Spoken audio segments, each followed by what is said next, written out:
రోషానికి వచ్చి దేవునికి చెప్పే సైతానికి చెప్పే, మీరు ఇప్పుడు చేసినంత కాదు, ఇంకా 100 రెట్లు చెయ్యండి, నన్ను మీరు సూసైడ్ చేసుకునేటట్టు చేయలేరు, అంతే.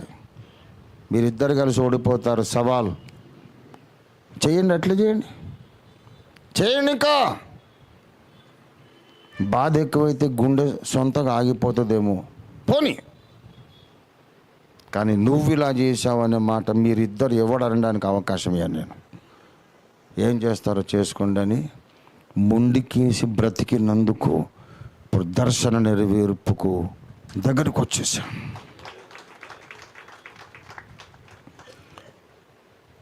అటువంటి మొండి పట్టుదల కలిగిన వాడే దేవుని వాగ్దాన నెరవేర్పు చూడగలడు. ఏదైనా కొంచెం బెడిసి కొట్టగానే నేను చచ్చిపోతా, నేను సూసైడ్ చేసుకుంటా, దానికి ఏంది, అది పెద్ద పాండిత్యం అనుకున్నారా?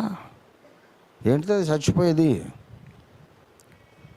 అంతకన్నా స్టూపిడ్ ఆలోచన ఇంకోటి లేదు.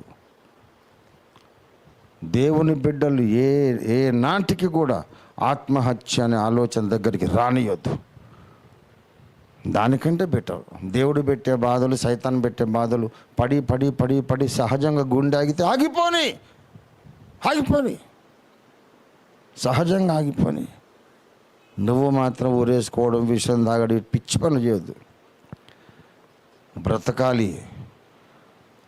మనల్ని ఓడించడానికి, దోషిగా నిలబెట్టడానికి అదృశ్య లోకం చేస్తున్న ప్రయత్నాల్లో అదృశ్య లోకమే ఓడిపోవాలంతే. అదృశ్య లోకాన్ని ఓడించేవాడే ఓఫిరిస్టు.